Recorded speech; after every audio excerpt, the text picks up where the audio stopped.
नमस्कार, अपना प्रदेश उत्तर प्रदेश उत्तराखंड देख रहे हैं आप। मैं हूं आपके साथ पूजा मोहन पांडे। बुलेटिन की शुरुआत बड़ी और अहम जानकारी के साथ करेंगे। इस वक्त की बड़ी खबर सामने आ रही है। बड़ी खबर, अहम जानकारी इस वक्त आपकी टीवी स्क्रीन पर। ज्ञानवापी केस पर सुप्रीम कोर्ट का बड़ा और अहम फैसला आया है। सुप्रीम कोर्ट ने सारे मामले को जिला जज को ट्रांसफर कर दिया है और उन्होंने कहा वाराणसी कोर्ट ही इसका फैसला करे। सुप्रीम कोर्ट ने ये कहा है। सुप्रीम कोर्ट ने 8 हफ्ते में सुनवाई पूरी करने के आदेश भी दिए। मस्जिद में वजूखाना सील रहेगा, नमाज जारी रहेगी। जुलाई के दूसरे हफ्ते में सुप्रीम कोर्ट में फिर से सुनवाई होगी। 8 हफ्तों के लिए अंतरिम आदेश जारी रहने वाला है। ज्ञानवापी मस्जिद मामले पर सुप्रीम कोर्ट आज तीसरी बार बैठी। 3 जजों की बेंच ने केस वाराणसी डिस्ट्रिक्ट कोर्ट को ट्रांसफर कर दिया, यानी कि अब मामले की सुनवाई वाराणसी के जिला जज करने वाले हैं। Justice DY Chandrachud, justice Suryakant और जस्टिस PS नरसिम्हा की बेंच ने 51 मिनट चली सुनवाई में साफ शब्दों में कहा, मामला हमारे पास जरूर है, लेकिन पहले इसे वाराणसी जिला कोर्ट में सुना जाए। कोर्ट ने कहा जिला जज 8 हफ्तों में अपनी सुनवाई को पूरा करेंगे। तब तक 17 मई की सुनवाई के दौरान दिए गए निर्देश जारी रहने वाले हैं। शिवलिंग के दावे वाली जगह को सुरक्षित किया जाएगा। मुस्लिमों को नमाज पढ़ने की आजादी होगी।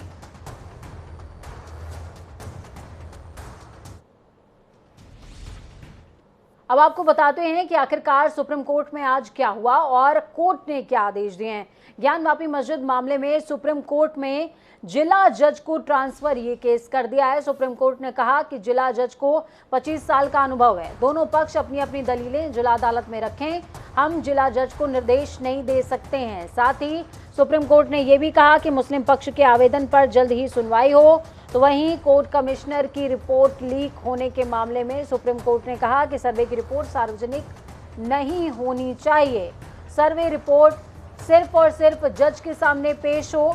तो वहीं इस दौरान सुप्रीम कोर्ट ने 17 मई वाला अंतरिम आदेश 8 हफ्तों तक लागू रखने के निर्देश दिए हैं, जिसके तहत DM मस्जिद में नमाज जारी रखवाएंगे।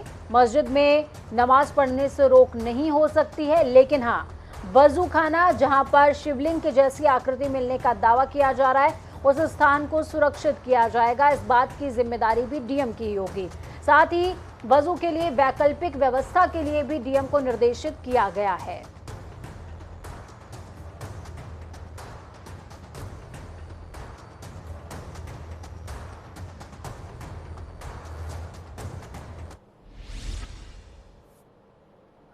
तो साथ में आपको ये भी बताते चलें कि लोकसभा अध्यक्ष विधान भवन में ई-विधान प्रणाली का उद्घाटन करते नजर आए हैं। इस दौरान मुख्यमंत्री योगी आदित्यनाथ, विधानसभा अध्यक्ष सतीश महाना, नेता प्रतिपक्ष अखिलेश यादव भी सदन में मौजूद रहे। विधानसभा में आज से ई-विधान प्रणाली की शुरुआत हो गई है।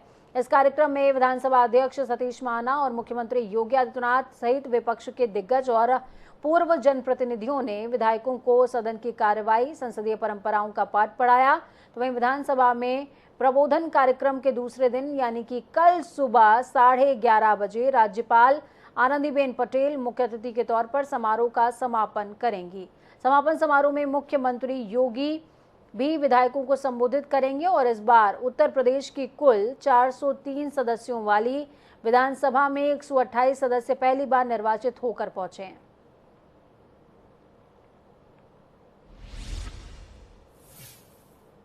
तो वहीं इस मौके पर विधानसभा में मौजूद सभी नेताओं को संबोधित करते हुए लोकसभा अध्यक्ष ओम बिरला, CM योगी आदित्यनाथ, नेता प्रतिपक्ष अखिलेश यादव और विधानसभा अध्यक्ष ने क्या कुछ कहा है, सुनिए। आज दुनिया के अंदर शासन चलाने की सर्वश्रेष्ठ पद्धति है तो संसदीय लोकतंत्र की प्रणाली है।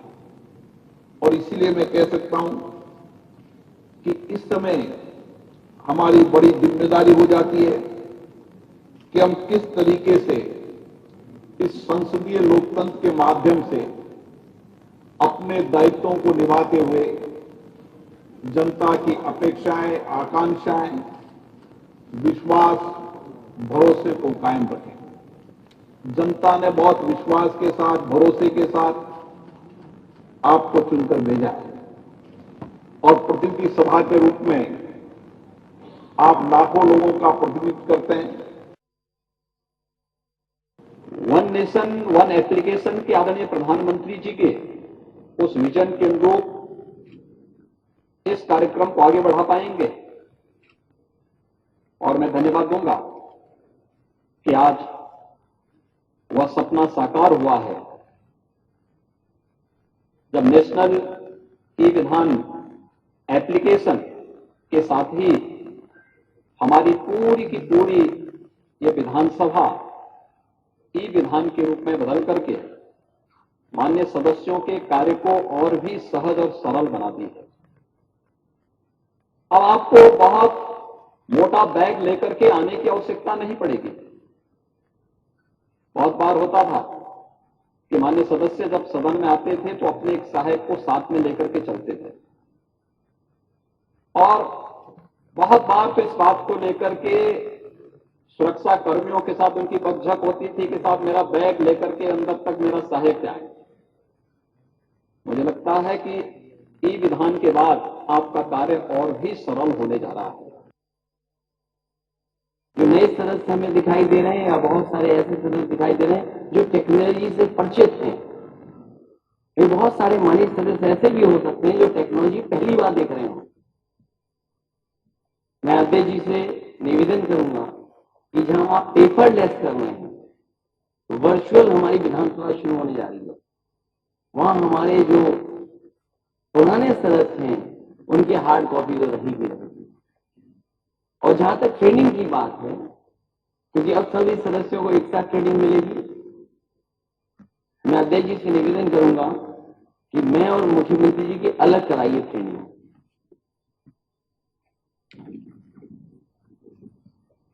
क्योंकि पता नहीं हम लोग जानेंगे चीजें कि नहीं जानेंगे, इसलिए अगर ट्रेनिंग से पूरा होकर के आएंगे तो इस टेक्नोलॉजी को समझ सकेंगे।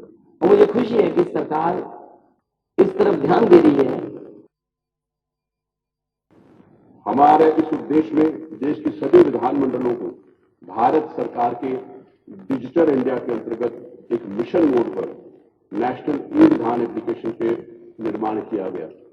इससे मैं एक बात यहां पर जरूर निवेदन करना चाहता हूं कि पूरे देश की विधानसभाएं एक ही स्थान पर एक ही पोर्टल पर आ जाए, जिससे माननीय प्रधानमंत्री श्रीमान नरेंद्र मोदी जी का जो विजन है कि one nation one digital India, तो उस नाते से हम इसको आगे बढ़ सके। तो वहीं लखनऊ से इस वक्त की बड़ी खबर सामने आ रही है। लखनऊ से इस वक्त की बड़ी और अहम जानकारी आपको दे रहे हैं। जल शक्ति मंत्री स्वतंत्र देव सिंह को नई जिम्मेदारी सुपुर्द की गई है। स्वतंत्र देव सिंह विधान परिषद में सदन के अध्यक्ष होंगे, तो वहीं दिनेश शर्मा की जगह सदन नेता होंगे स्वतंत्र देव सिंह। बीजेपी के प्रदेश अध्यक्ष भी स्वतंत्र देव सिंह ही हैं।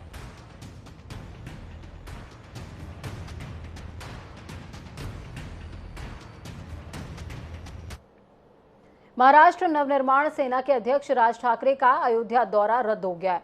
वो 5 जून को अयोध्या के दौरे पर आने वाले थे, लेकिन अब वो अयोध्या नहीं आएंगे। राज ठाकरे ने इस बात की जानकारी अपने ट्विटर हैंडल पर दी है। उन्होंने बताया कि वो 22 मई को सुबह पुणे में होने वाली अपनी रैली में इस बारे में बात करेंगे। आपको ये भी बता दें कि महाराष्ट्र नवनिर्माण सेना के प्रमुख का ये दौरा उस वक्त रद्द हुआ है जब उनकी तबीयत खराब चल रही है। हाल ही में भाजपा सांसद ब्रजभूषण शरण सिंह ने राज ठाकरे की प्रस्तावित अयोध्या यात्रा का विरोध करना शुरू कर दिया। उन्होंने चेताते हुए कहा था कि जब तक वो उत्तर भारतीयों से सार्वजनिक तौर पर माफी नहीं मांग लेंगे, तब तक उन्हें उत्तर प्रदेश की धरती पर हम कदम भी नहीं रखने देंगे। आगामी 5 जून को महाराष्ट्र नवनिर्माण सेना प्रमुख राज ठाकरे की अयोध्या यात्रा प्रस्तावित थी, जो कि अब फिलहाल रद्द हो गई है।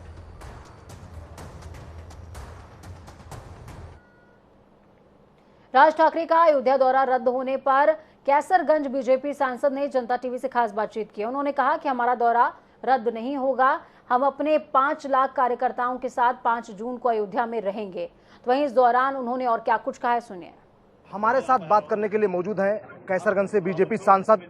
राज ठाकरे के दौरे को लेकर इन्होंने काफी विरोध किया। इन्होंने कहा कि जब तक उत्तर भारतीयों से माफी नहीं मांगेंगे, उनको अयोध्या में घुसने नहीं दिया जाएगा। अब उनका दौरा रद्द हो चुका, वो रद्द कर चुके हैं। हम सांसद जी से जानेंगे कि इसको आप किस तरह से देखते हैं। सांसद जी, राज ठाकरे ने अपना 5 जून का दौरा रद्द किया, किस तरह से देखते हैं? माफी नहीं मांगी है, दौरा रद्द किया, माफी नहीं मांगी है। इसमें अहंकार झलकता है, इसमें अहंकार झलकता है। तो हमारे तो कार्यक्रम ज्यों के तो चलेंगे, जो कार्यक्रम तय हैं वो चलेंगे। और हमने कहा था कि 5 लाख लोगों के साथ हम अयोध्या कूच करेंगे और कुछ लोग सरजू स्नान करेंगे और ज़्यादा हम लोग उसी दिन योगी जी का जन्मदिन है, वैदिक रीति रिवाज से साधु संतों के साथ मनाएंगे, फिर हनुमान जी का दर्शन करेंगे, फिर राम जी का दर्शन करेंगे। हमारा कार्यक्रम तो चलेगा। जैसा कि अगर वो किसी दूसरी तारीख को डिसाइड करते हैं, वो अभी बता रहे हैं ट्वीट करके कि मेरी तबीयत खराब इसलिए 5 जून का दौरा हम रद्द कर रहे हैं, दूसरी तारीख को उनके कार्यकर्ता भी कह रहे हैं अयोध्या जाएंगे जरूर, फिर आप किस तरह उसको देखते हैं? भगवान करें उनकी तबीयत जल्दी ठीक हो और डॉक्टर लोग ध्यान रखें जल्दी वो स्वस्थ हो जाएं और फिर जल्दी अयोध्या आवें। 5 जून को योगी आदित्यनाथ मुख्यमंत्री का जन्मदिन है, आपके कार्यकर्ता वहां पहुंचेंगे, किस तरह से उसको मनाएंगे? अरे सब भैया, जन्मदिन देखिए हम लोग वैदिक रीत से मनाएंगे, समझे। अयोध्या है, वहाँ केक वोक नहीं चलता, वहाँ चलेगा मंत्रोच्चार चलेगा, संस्कृत के विद्यार्थी 4-4 हजार साधु संत, फिर हम लोग गृहस्थ सब एक अद्भुत जन्मदिन मनाएंगे। ये कब तक आपका कार्यक्रम चलता रहेगा? हमारा 5 जून को खत्म होगा, 5 जून तक चलेगा।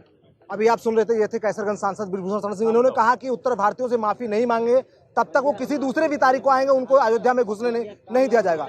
जनता टीवी से विपिन सिंह गोंडा। तो वहीं आजम खान 27 महीने के बाद आज सीतापुर जेल से आजाद हो गए हैं। कल यानी कि 19 मई को सुप्रीम कोर्ट ने उन्हें अंतरिम जमानत दे दी थी। देर रात उनकी रिहाई का आदेश सीतापुर जेल पहुंचा। रिहाई के बाद आजम का जेल के बाहर शिवपाल सिंह यादव और उनके दोनों बेटों और तमाम समर्थकों ने स्वागत किया। सपा के पूर्व विधायक अनूप गुप्ता के घर जलपान के बाद उनका काफिला रामपुर के लिए रवाना हो गया। रामपुर पहुंचते ही समर्थकों ने आजम पर फूलों की बारिश शुरू कर दी। घर पर सुबह से ही आजम के समर्थकों और मीडिया का जमावड़ा लगा रहा। शहर में आजम का जोरदार स्वागत हुआ।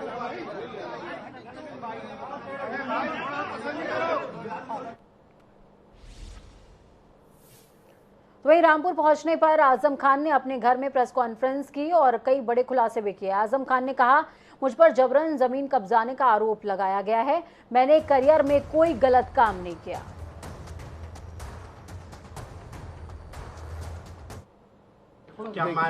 देखिए इस वक्त मेरे लिए बीजेपी, बहुजन समाज पार्टी या कांग्रेस इसलिए बहुत बड़ा सवाल नहीं है क्योंकि ये मेरे परिवार पर, मेरे लोगों पर हज़ारों की तादाद में जो मुकदमे दायर किए हैं उनमें बस मैं ये कह सकता हूँ कि मेरी तबाहियों में मेरा अपना हाथ है। मेरे अपने लोगों का बड़ा कंट्रीब्यूशन है और बस मालिक से दुआ है कि उन्हें सद्बुद्धि आए। नहीं, मैं खतावार मानता ही नहीं हूँ। मैं खतावार मानता ही नहीं हूँ तो मैं माफ़ किस चीज़ के लिए करूँ? मेरे लिए जिसने जितना किया उसका शुक्रिया, जिसने नहीं किया उसका भी शुक्रिया। किसने कितना किया आपसे बेहतर कौन जान सकता है? तो आजम खान का दर्द उनके शब्दों में झलक रहा है या यूं कहें कि रिस रहा है। खबरों में आगे बढ़ेंगे और बात उत्तराखंड की करेंगे। मुख्यमंत्री पुष्कर सिंह धामी ने सरकारी अधिकारियों और कर्मचारियों को समय पर ऑफिस आने की हिदायत दी है। उन्होंने निर्देश दिया कि सभी विभागों के अधिकारी समय पर दफ्तर आएं और जनता की समस्याओं को सुनें और उनका समय से निस्तारण भी होना चाहिए। उन्हें कहीं भी किसी भी तरह की समस्या सुनने को ना मिले। आपको बता दें कि सीएम धामी 1 दिवसीय हरिद्वार दौरे पर पहुंचे हुए थे। उन्होंने हरिद्वार स्थित धार्मिक संस्थान शांति कुंज के पदाधिकारियों से मुलाकात की। सीएम धामी ने सरकारी विश्राम गृह डाम कोठी में अधिकारियों के साथ बैठक करते हुए विकास कार्यों की समीक्षा भी की है। इस दौरान उन्होंने अधिकारियों को निर्देश दिया कि हरिद्वार में 4 धाम यात्रा और आने वाले कांवड़ यात्रा के लिए जलापूर्ति, पार्किंग, पुलिसिंग और पेयजल जैसी व्यवस्थाओं को सुलझाया जाए। नेशनल हाईवे के नए निर्माण के बाद जो रोडों का चौड़ीकरण हुआ है, जो नालियां बनी है पानी निकलने के लिए हाईवे से, उसके अलावा जो पुराने समय में जो पानी का निकास होता था उसमें कुछ अवरोध हर जगह पर पैदा हो जाते हैं। उसको लेकर हमने कहा है कि दोनों रास्ते निकाले जाए, इससे कि जल भराव की स्थिति सड़कों के अलावा अन्य जगह पर भी न हो। तो वहीं उत्तराखंड के पूर्व कैबिनेट मंत्री हीरा सिंह बिष्ट अपने समर्थकों के साथ महाराणा प्रताप स्पोर्ट्स कॉलेज के गेट पर धरने पर बैठ गए।